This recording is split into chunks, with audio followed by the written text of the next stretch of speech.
Was last Saturday. I had the opportunity to go out to Lake Lansing Park North and visit with our first guest. And those of you who are tuning in and watching on the webcast, you can go to LansingOnlineNews.com and watch our live webcast at the same time.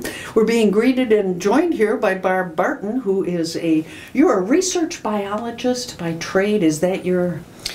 Yeah, I would say that's a good description. Research biologist, always specializing in endangered species. Ooh. Now I happen to be working in water quality, which is something totally new to me.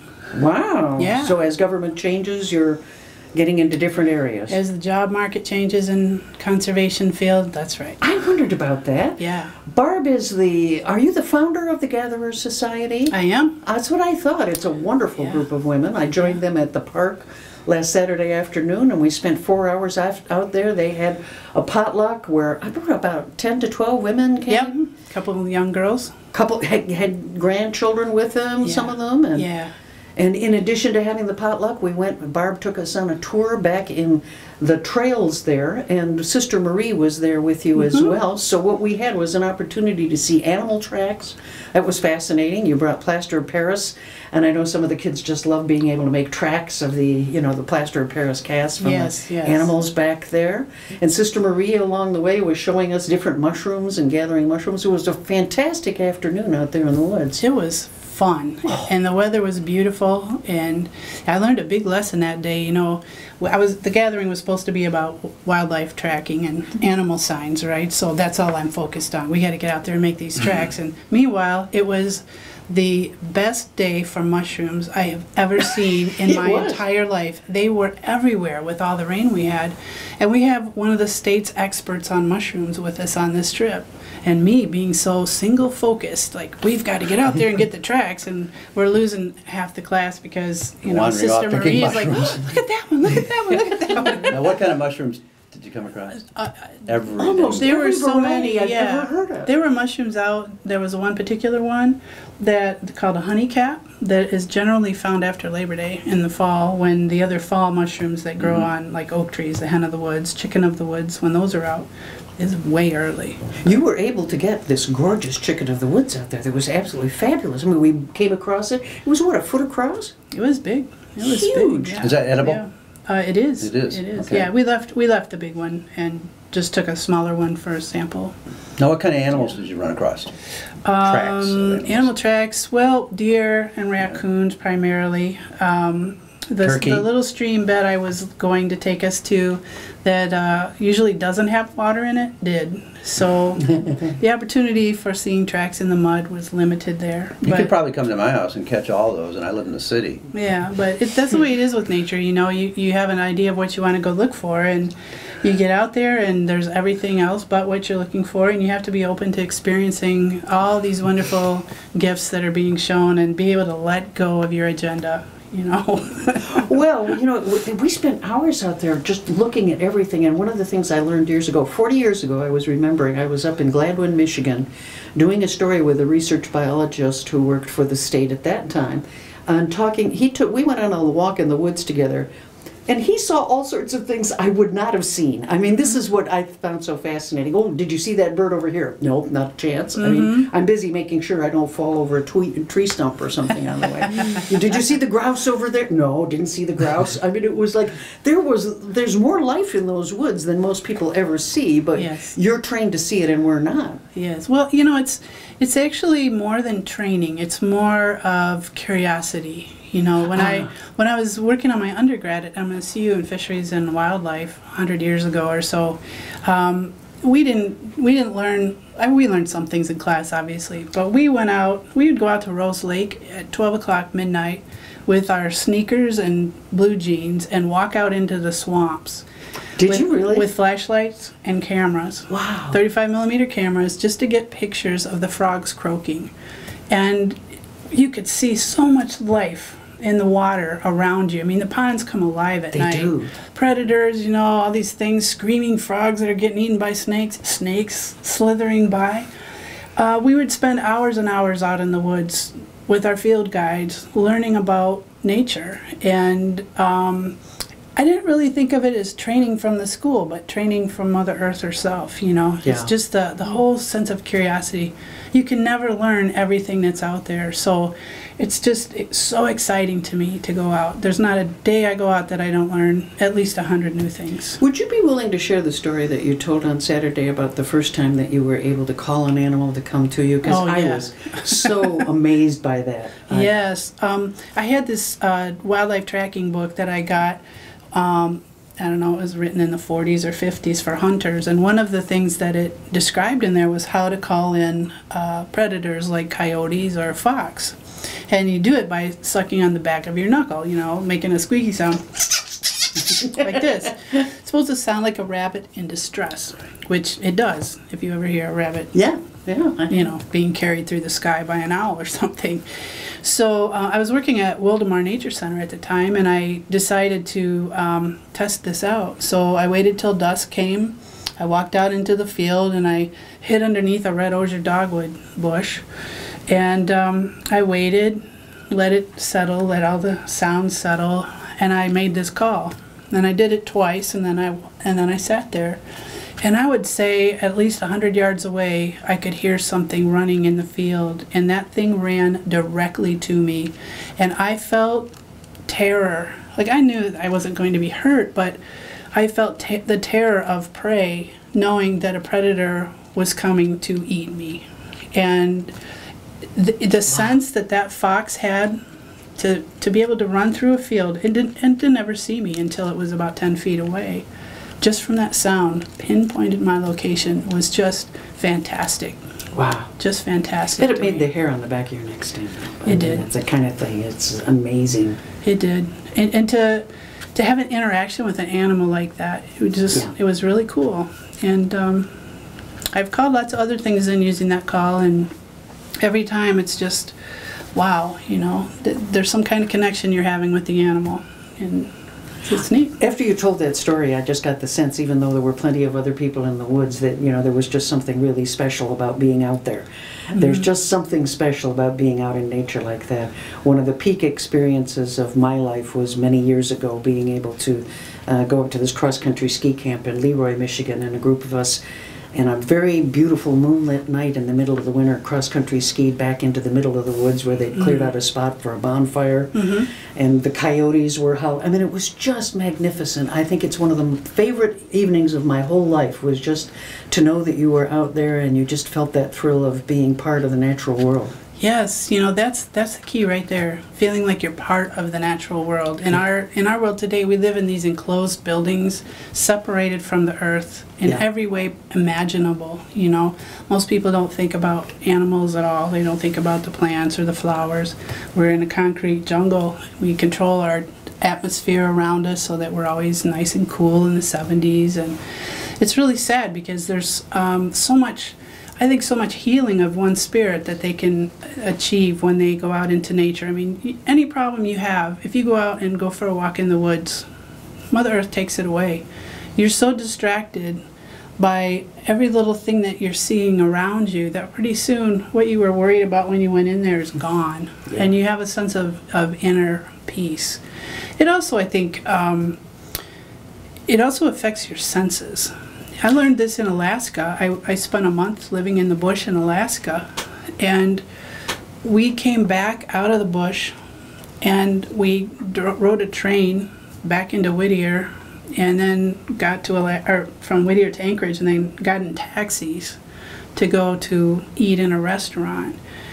And the sounds were overwhelming. The lights of the traffic stoplights and the street lights was so overwhelming. It literally hurt your senses. The sound of a fork on a plate, oh my gosh. After you're out in silence and just with the sound of the wind or the ocean waves or the rustling of the plants or the trees or whatever society that we live in, the contrast was unbelievable. And I think about how we have that every day of our lives and don't even know it. We've become so accustomed to it. This is a fair question, because if you tell everyone, you'll share it, but what's your favorite wildlife area around here? My favorite wildlife area around here, my backyard does not count. well, let's see. I don't really go out and look at wildlife. I would say if I were to go out and look at wildlife, the place I would go would be one of the Nature Conservancy preserves south of Jackson. Okay. I did a lot of research there. That strip that runs across almost the whole state is over there. It's just beautiful down in that part of the woods. And I did a lot of research in a habitat type called a fen. It's at the Grand River Preserve on a federally endangered butterfly. And that area has a lot of rare animals and plants too, and just all kinds of flowers and orchids, and the beauty there just takes your breath away, and it's peaceful and it's magical, and to me there's no other place like it, and that's where I would go if I wanted to just be with nature and watch the butterflies and the birds. There's a fantastic amount of birds there. Dr. Richard Luave wrote a book and talks about nature deficit disorder, NDD, and how kids nowadays are growing up so disconnected from nature. He believes that it's part of what's making us cruel, our willingness to hurt other people and hurt animals and hurt the planet, and somehow you gain status by being tough and mocking and cruel. That it's because we've lost that connection. And I really was delighted to see little 4-year-old Ella there with her grandmother on Saturday, and she was running around there finding mushrooms, and they were literally every place. I was afraid to walk for fear I was going to crush something and really baby important. frogs. The baby frogs were everywhere too. Yeah. And he was like, you can't take a step. You're going to squish something. Yeah. Frogs and toads. Yeah. They're just everywhere this year. I have 2 swamps and a pond by my house, and the sound of the tree frogs at night is enough. It was so funny when I moved from Cleveland, Ohio when I was 10. My mother kept saying, "Oh, well, you'll really like it out there because it's so nice and quiet. We have these terrible buses and streetcars that go by all during the night, so you'll love it out there." We moved out there, and the tree frogs came out, and it was louder than it was in the city. Those are noisy little guys. Yeah. God, it's alive out there. God. So how often do you get a chance to be outdoors? Do you just make time for it in your life? How can people make that part of their life? I think you can make it a part of your life even if you just sit in your backyard. The amount of life that's in your own yard is incredible. You could sit and look at a square patch of earth and see something different every day. Learn to see.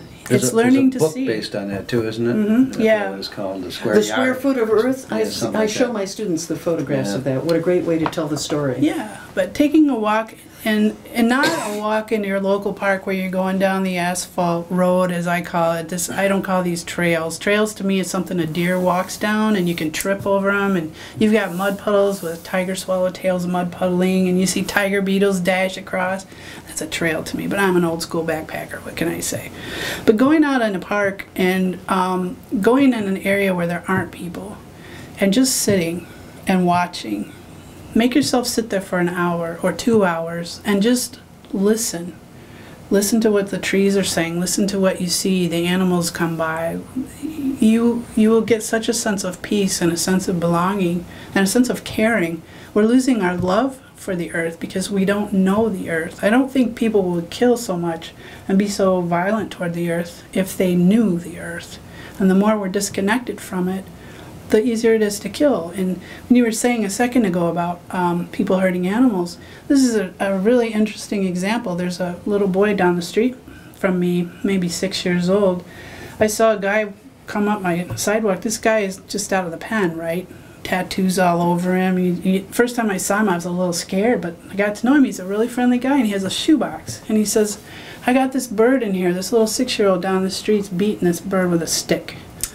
And here's this guy who's a gang Isn't guy that something? with his box with a bird trying to save the bird that the little boy is hurting. Yeah. And it's because the little boy is not connected to the earth at all, And I think one of the times I heard people were talking about having bird feeders in your yard. If you have bird feeders in your yard and you feed the birds, go to that person's house and try to do something that's going to hurt their birds. They're going to be up in arms about that. I have a 97-year-old aunt that her point in life, that's pretty much what she does now, is watch she's up in north of Pinconning, and the bird feeder is like the central part of her life. Yeah. Because deer come up and turkey and Yeah, Pretty you develop amazing. relationship with these animals, a personal one. They're not just numbers. It's not species. It's not populations. These are individual forms of life, spirits. People, these are beings that share this earth with us. And when you don't have that respect for them, you're going to do whatever, This is LCC Radio, WLNZ 89.7. We're talking with Barb Barton, who is the founder of the Gatherers Society. And when I spent the afternoon with them last Saturday, it was wonderful to hear women talk about Mother Nature, and they would just refer to Mother all day because clearly they have that kind of connection. Some of the other activities that group has done that I wish I had been along on was you told me about the time that you found a 100-year-old apple press, and everybody brought apples and made their own cider. And Yeah. I mean, there's so many wonderful areas of discovering new ways to connect. Yes. When you think about the old days, I mean, a few of us in this room are old enough maybe to remember food traditions that bonded families, brought communities together. In the native cultures, there's a lot of examples of that, but also in the non-native cultures too. If you look at tribal culture, things that center around family and community would be the wild rice harvesting. Blueberry. The blueberry camps, the cranberry camps, the sugar bushes, spearing season, the fish season, even activities in the practice of black ash basket making. That was a family that did that, and everyone participated in some part of the process. Non-Indian communities, it's the same thing. People used to go out and pick nuts, hickory nuts, black walnuts. I was reading a journal from my great aunt, and she was writing about their family going out and picking hickory nuts and walnuts to sell so that they would have money for underwear and wallpaper for their home. Wow. And they were making hominy. Oh yeah, out of corn? Yep, out of corn, saving wood ash all winter and making lye, and then making soap using the same lye. All these things that we used to do together for the good of the community, to feed ourselves and feed each other, was much more than just about food. It was strengthening the bonds of family and the bonds of community.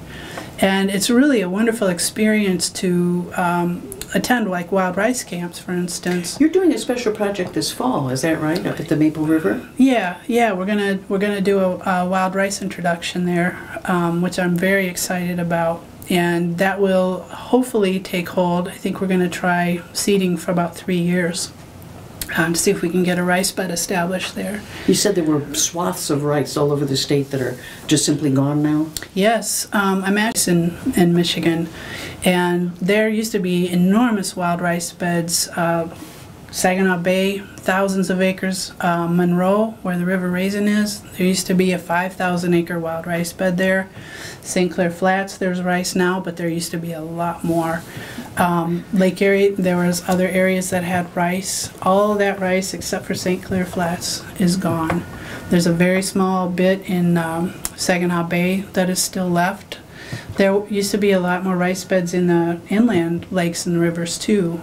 But because of the logging era, because of damming of the rivers, because of channelization, a whole host of things, dredging for agriculture, the rice beds have, a lot of them have disappeared. We didn't have gigantic rice beds inland, but those Great Lakes ones were big.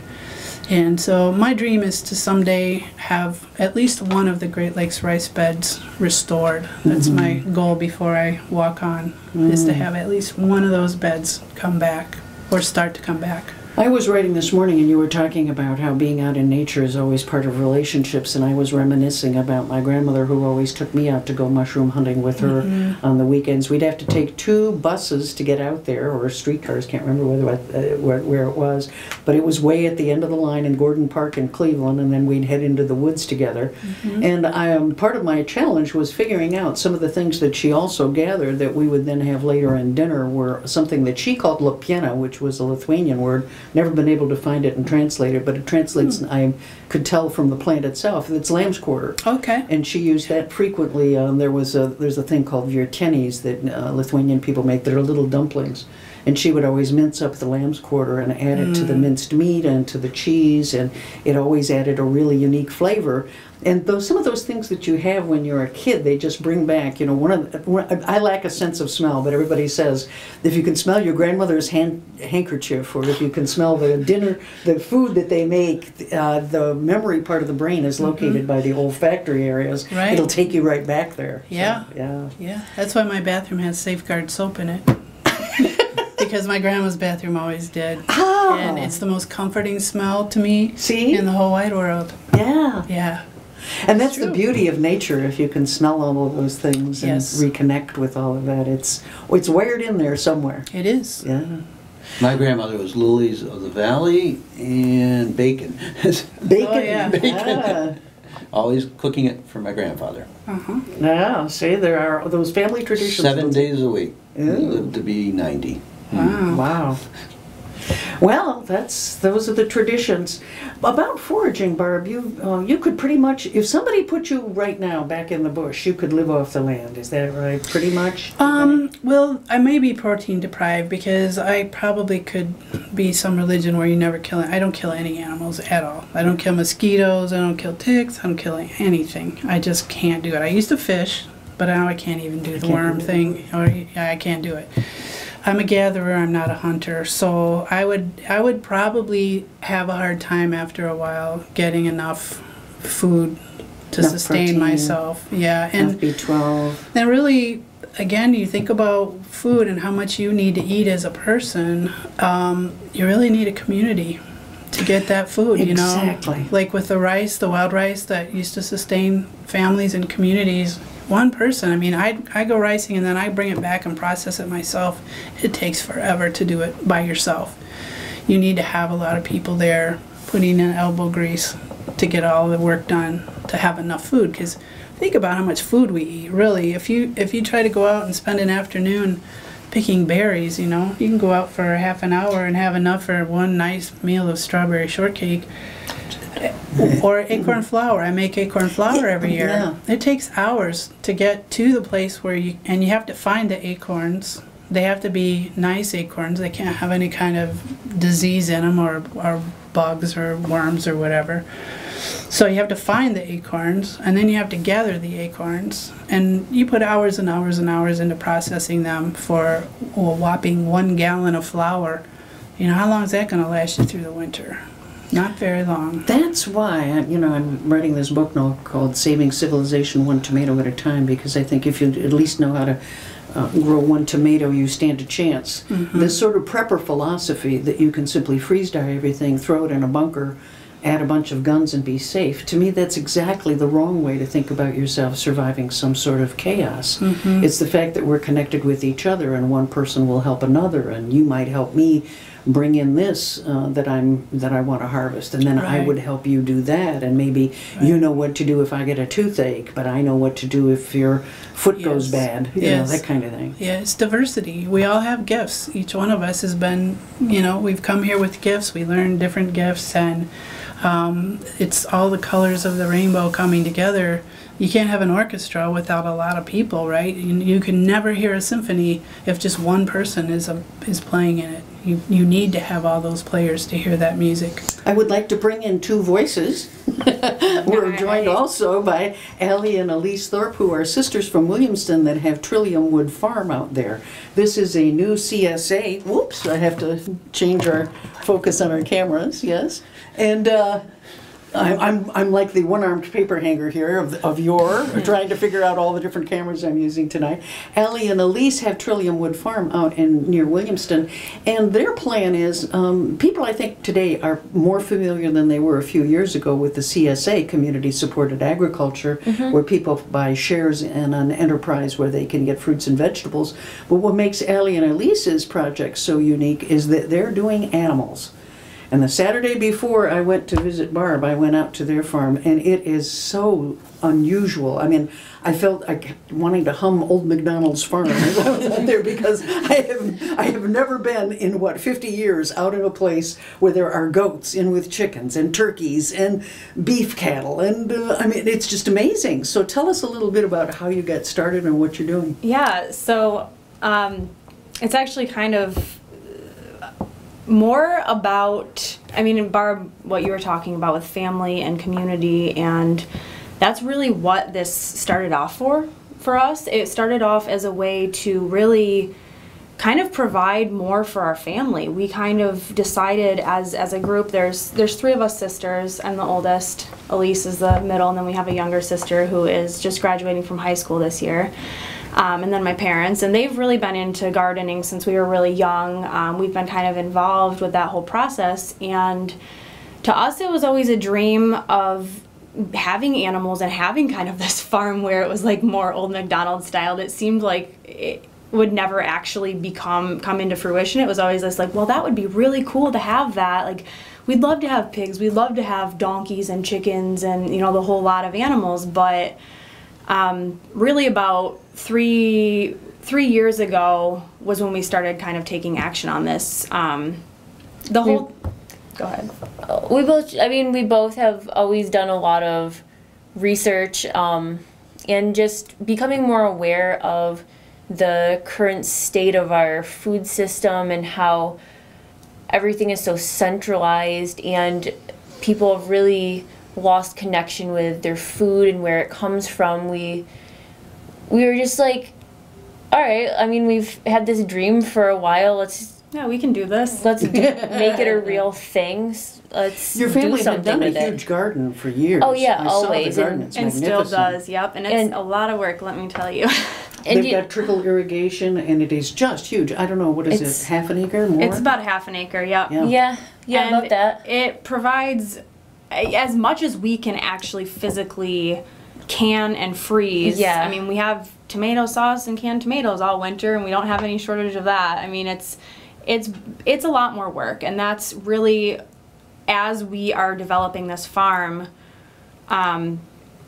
realizing that we need a community of people, and that's, I mean, everything that you were saying Yeah. leading up to this was just perfect, because I was thinking the same thing. I mean, you can't do it by yourself, and food is such a central thing that you have to eat. You have to, and how you get your food is very important, and the types of foods that you are eating are also very important, but you really can't do that all on your own. You talked about tomato sauce, and I mean, what we learn nowadays is that it's either high fructose corn syrup or sugar that goes in that, and for each cup of tomato pasta sauce that you're getting the equivalent of 6 to 8 teaspoons of sugar in there. Now, you wouldn't put that in the stuff that you would make for yourself, but you don't have any choices when you go grocery shopping. I mean, there's not even an option to not have it. I spent an hour one day trying to find something that didn't have, I forget which the ingredient I didn't want, in some sort of cracker. I went through every cracker. And then you're left with like one choice, and it's kind of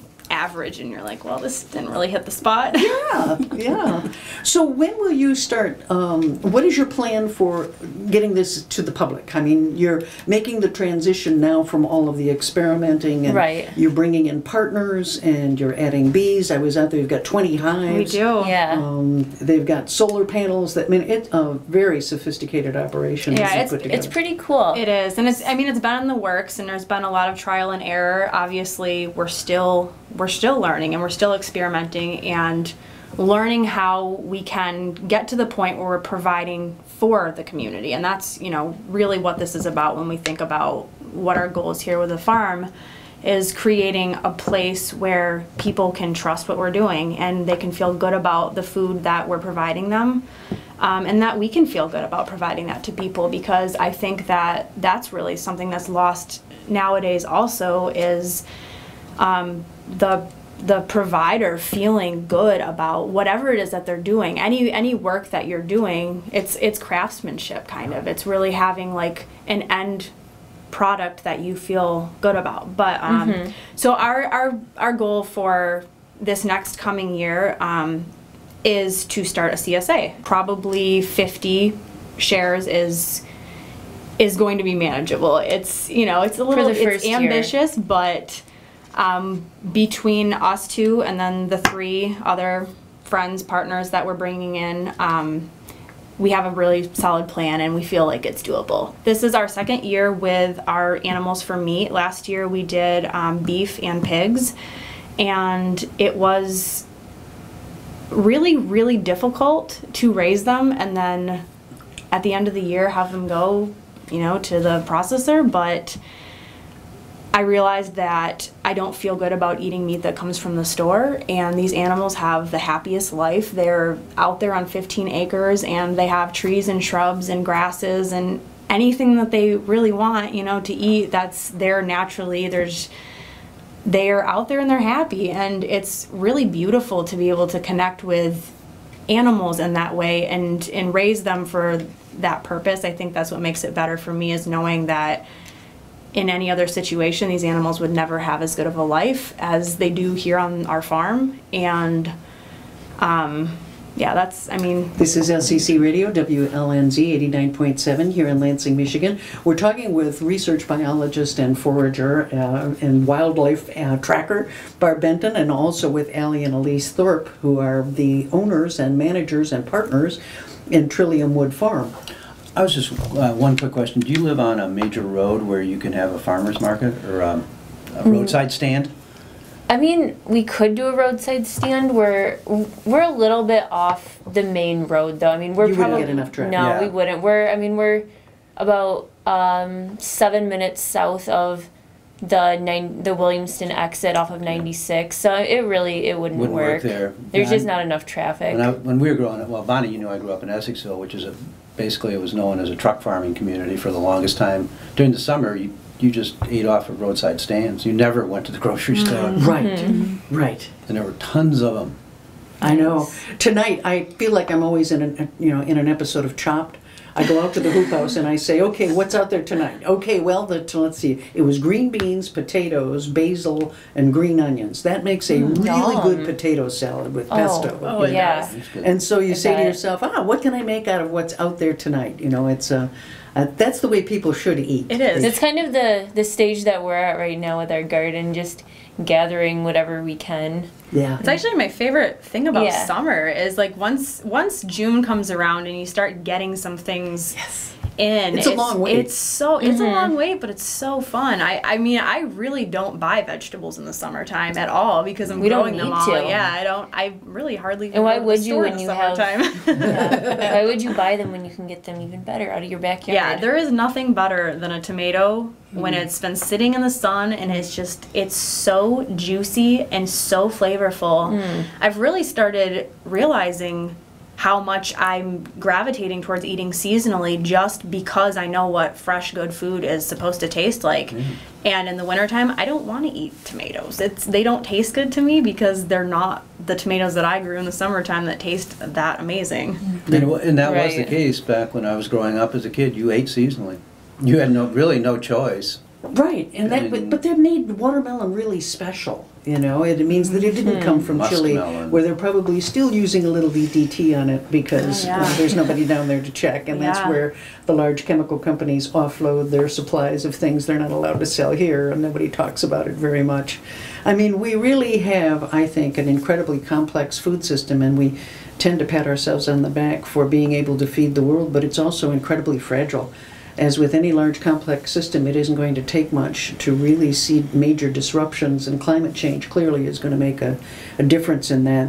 When I think about your farm, you have a challenge because you didn't grow up as farm kids. No. Right. You didn't have all of these animals around. No. Now, you're fortunate that you have Aunt Lori Thorp out there at Michigan State with the RISE program, We Residential are. Yeah. Initiative in Sustainability and the Environment. I went out and videoed when she has the pigs that go in and take care of some of the leftover residue at the student organic farm, so you have that as a model. Where do you go for help? Because animals aren't easy. They're not. A lot of books, a lot of Internet research. Yeah, I mean, and people, and Yeah. and reaching out to people too. I mean, luckily there's a nice community of farmers around our area. Not everyone doing what we're doing. I mean, everyone does their own little unique thing, and there are enough people around that we don't feel isolated and that we don't have help. A lot of it is just learning. It's trial and error, and with animals you really don't want the error part as much, but Yeah. It's kind of unavoidable it is sometimes. kind of unavoidable. The other thing too that I've kind of started noticing with our animals is that they tend to be really healthy because they're not being raised in these confined operations, and we have been fortunate that we have not had any major issues with any of the animals yet. Our biggest Knock on issue wood. is with predators in the chickens. The turkeys don't seem to be bothered as much, and we want to do them all free range, but we're really down now. Like, we lost about 80% of our chickens in the past month due to a weasel. We're thinking, I'm not really positive, but it's like, all right, back to square one. Like, got to figure out a different system for these animals, and I imagine that's going to kind of be how it goes for the next 5, 10, 15 years. I don't know. I mean, hopefully not that long but it's always a learning experience. And Do you have geese? we don't. No, we don't. We have ducks. Geese. Geese are good or bad? Oh, very good. You won't probably have the chicken problem as much. Really? Oh, for protection, you mean? Oh, yeah. Oh. Oh, they're nasty little guys, aren't Oh, they? yeah. Yeah, they'll come after you. Oh. That's I've been They'll at- take down a That's person. interesting. I mean, That Yeah, is. they can. That's typically what they used to do on farms, is mix geese in. See? Well, So- what would you need? Well, the moment that you open up the issue, you find out. But you're going to hear another 100. Chickens are hard to free range.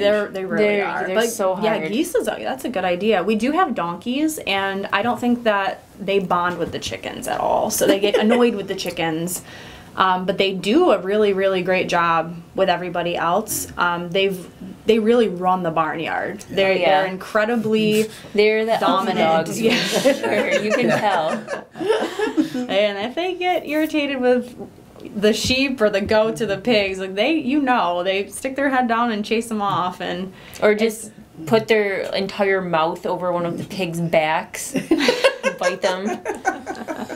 But I mean, as far as larger animals, we really haven't had problems with predators with them. I think the donkeys really, I mean, we have a farmer down the road that did sheep, and I remember when we were younger, he was always having problems with coyotes. Now, where do you get your feeder pigs and your starter beef cattle from? So You're finding sources in the state now, aren't you, that probably weren't there 10 years ago? I mean, I guess we didn't check 10 years ago, Yeah. but so our beef cattle are coming from Al Baker up around Ludington, and it's really cool. He's a 5th generation cattle farmer. His cows have only ever been grass fed. He takes really good care of them. Last year we also got our pigs from him, but he had a lot of issues with some of his sows. One of them, I think miscarried or something, and so basically he didn't have any pigs to give us this year. There's been a huge problem with the PEDs that's going around with the pigs, and I Yes. know it's been, especially last winter and It's how a cold it violent was. diarrhea. It really is quite.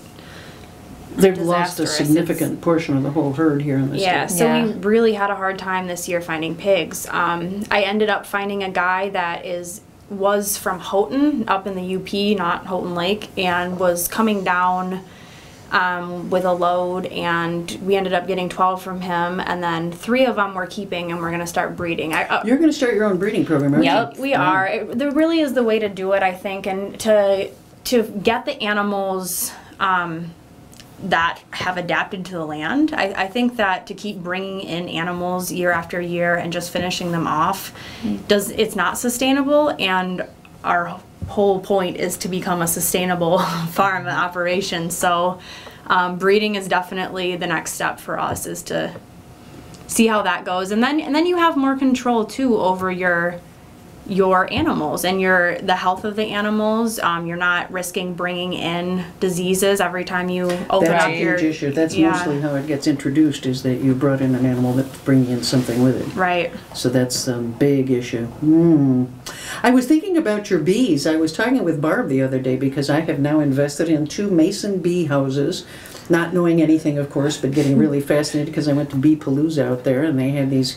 They're made out of bamboo shoots, bamboo sticks that they put into this. So I got 2 of them. They came in from China, right? So Nice. you are telling me that today's bees are larger than the bees that used to be around maybe 50 years ago or more. Yeah, the commercialization of beekeeping and honey, they thought, same like McDonald's, supersize them. The bigger the bee, the more honey you get.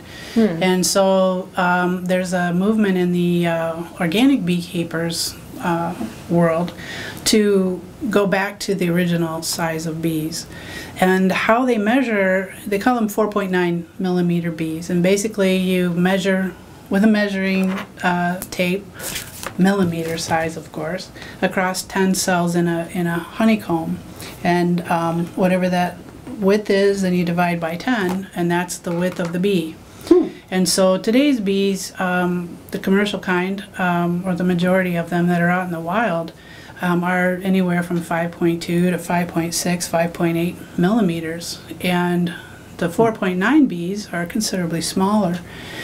There hasn't been any published research, but there's a beekeeper down in Arizona, Dee Lusby, that's been keeping small cell bees since the 60s, I think. And we don't use any treatments whatsoever. The life cycles of some of these bee pests, like varroa mite and tracheomite, don't match up with the small cell bees. The tracheas are smaller, so the tracheomites can't get in the trachea.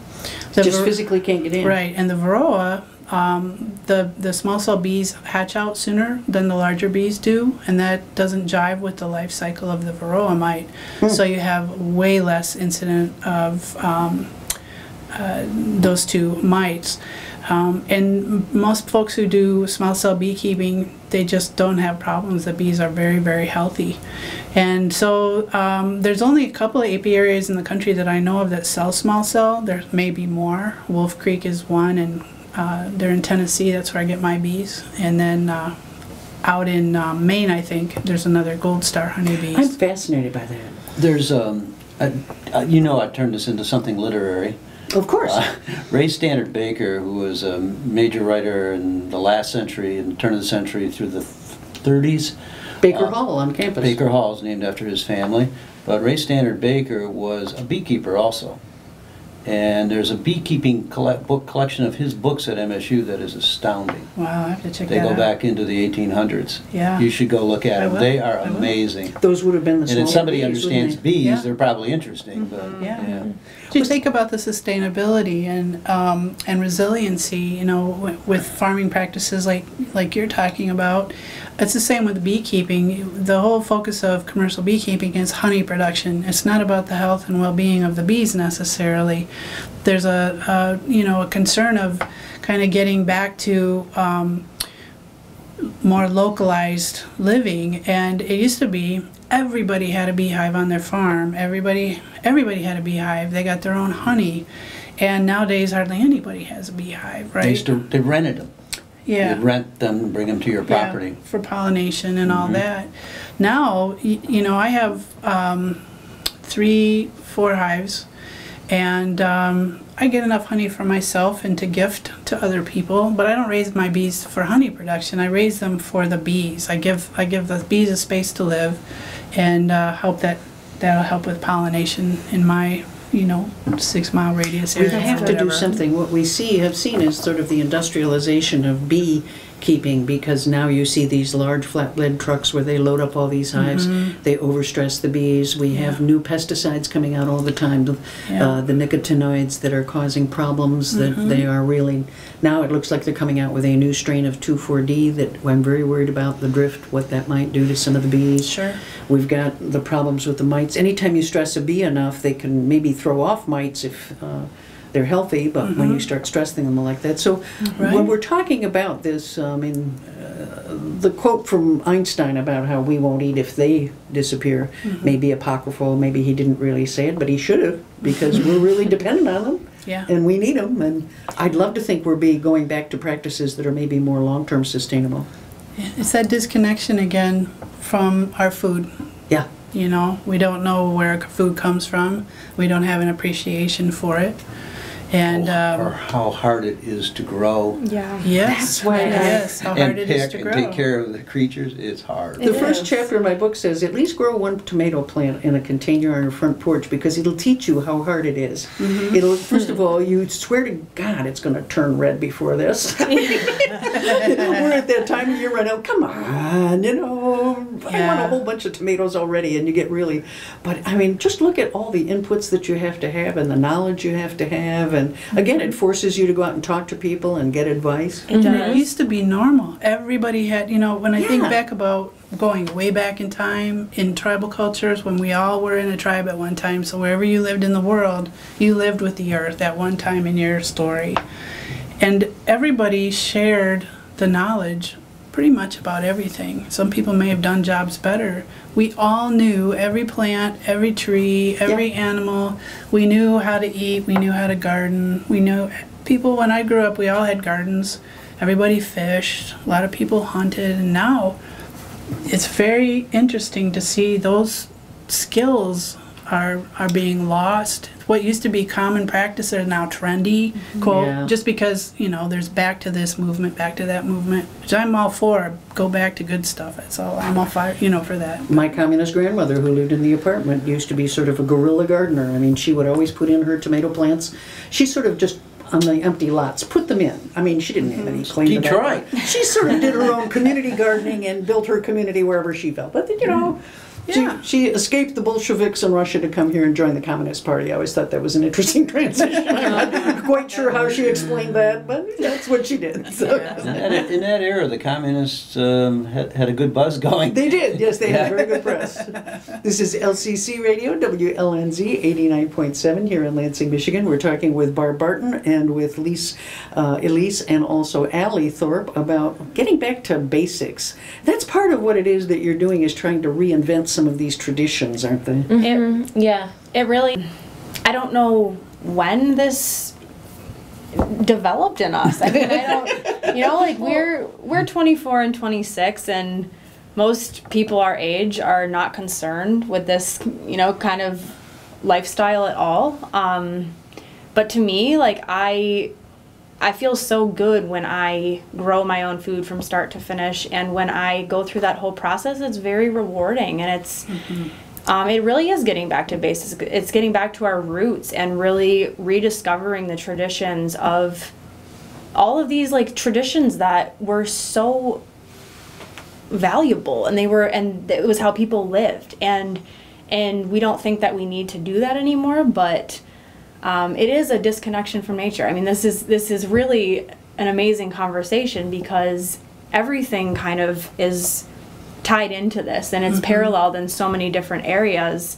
But getting back, it really, to us, started probably when we were young. We've grown up in food traditions, and they've always been such a big part of our family. A lot of our family time that was spent together, I mean, a lot of the things I remember from growing up kind of revolved around the garden and food. Harvesting, having pesto. That's what I was just going to say, our big pesto day. We'd spend all day making tubs upon tubs upon tubs of pesto that would...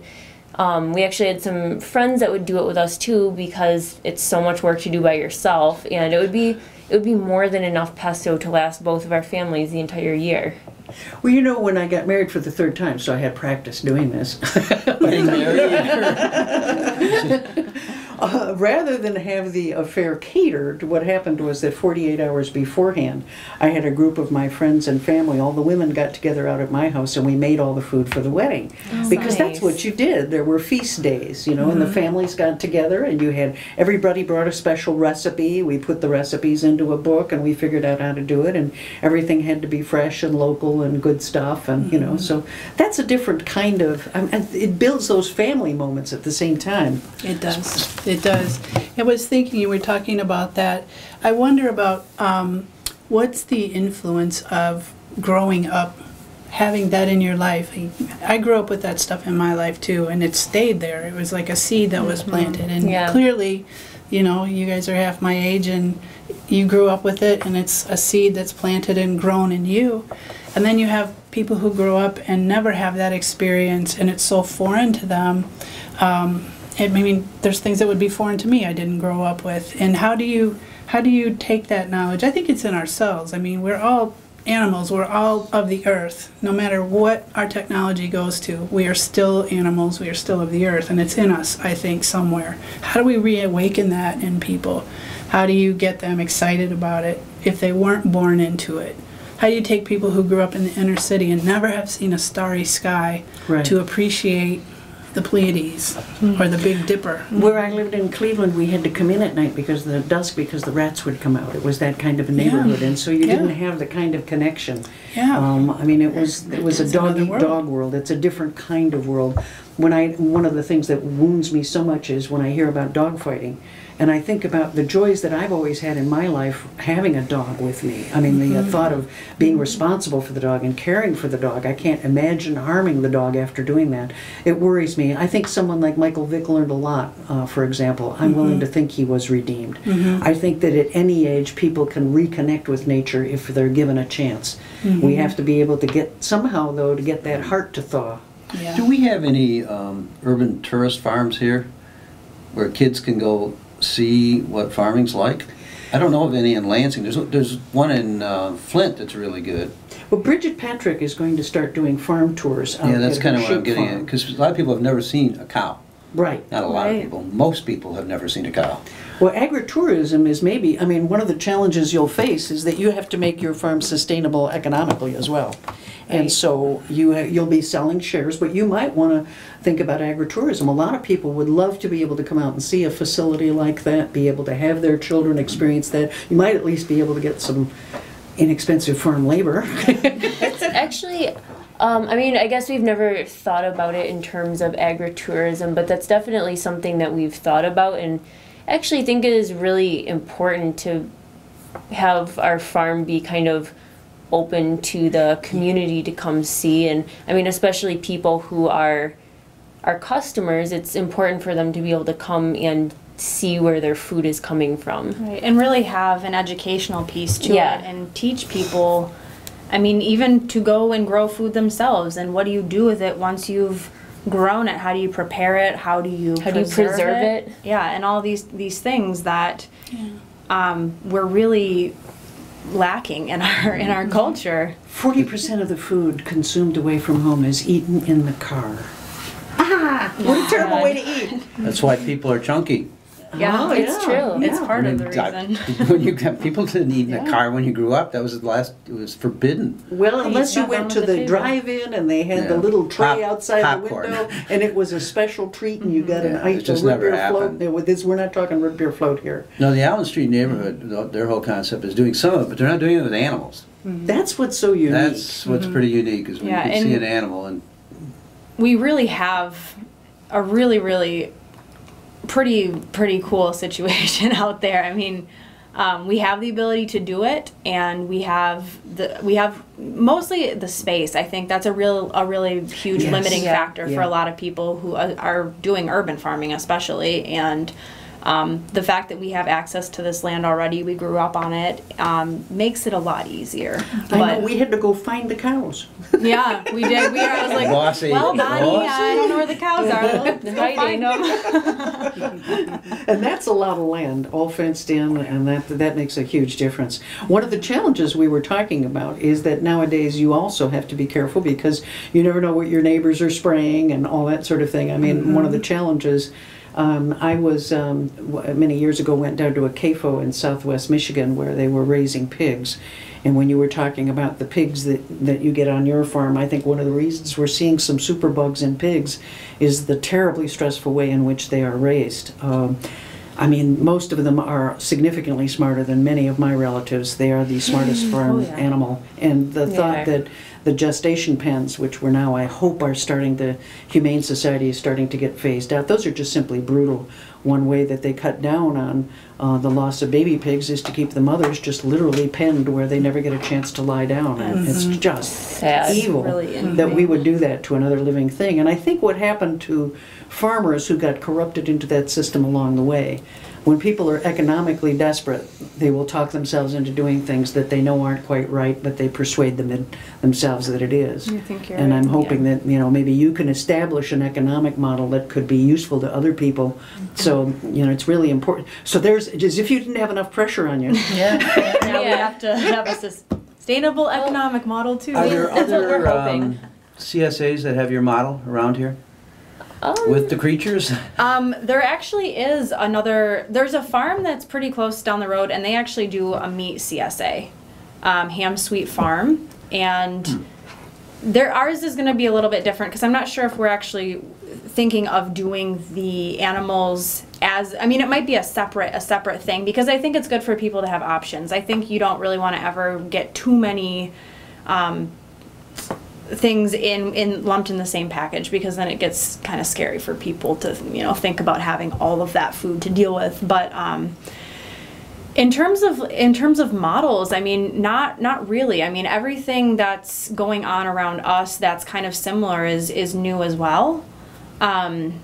It's really just going to be kind of a learning process. It's just wonderful, though, to see young, college-educated women who are looking at this as a life's work. I think that's really exciting. Barb, you looked into foraging options. One of the challenges with foraging as an opportunity to gather things and share is that our laws aren't really set up well for that, are they?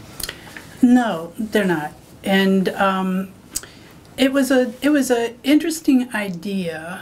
I mean, I did sell to some of the local restaurants. Mama Bears used to buy stuff from me, but what I found was, foraging in general, unless you own your own land, there's a lot of regulation. I mean, people can buy a permit from, heaven forbid, a state agency, and or a national forest, and go in and clear cut a huge area. A person wants to go in and forage for food to sell. That's a no-no. Yeah. You can harvest nuts, and you can harvest berries, and you can harvest mushrooms. And that's it. No flowers for medicines, no flowers for teas, no. And there's a reason for that, because we don't have enough wildlands anymore. If everybody went out and did it, and nobody, have the knowledge of how to do it sustainably, ecologically, respectfully. Most people go out there, and if they want to make a buck, they don't care. There's people in the UP now coming from out of state, driving out into the state forest lands, taking rakes, raking the ground, looking for morels, tearing up the trillium, tearing up the wildflowers, tearing up the vegetation, so they can take their coolers full of morels from Michigan to New York or wherever and sell them and make a lot of money. When you get that greed factor going, that's where we get into trouble. The tragedy of the commons we have. There's not enough land, and so I kind of rethought that, and I thought it's more valuable to teach other people how to do it for themselves. If they really want wild foods, they need to learn it, to get back to the earth, get back to that connection, because that's where the value is in it. Absolutely. I'm so excited to have this conversation. There is another group I would like to let people know about. It's called Transition Michigan. It's run by Monica King out of Ypsilanti. It's a statewide organization, and they're looking at reteaching some of the skills that we've lost. It came out of the transition movement in England by Rob Hopkins, and they have a reskilling movement for things like preserving and canning and all of those things, because once you get that nice largesse from Trillium Wood Farm, you'll want to be able to preserve that. Thank you so much for listening to Lansing Online News Radio. We've had our guests this evening, Barb Barton, and also Allie and Elise. And we are going to be joined next week by Sharmi Golson. She's going to come in and tell us a bit about what's been happening with some of the legal situations here in Michigan, including some of what's going on in Detroit. So that'll be quite a transition. We'll talk about some of the school-to-prison pipeline and some of the other issues. And we will see you next Monday night. This is LCC Radio, WLNZ 89.7 here in Lansing. This has been Lansing Online News Radio with Bonnie and Bill.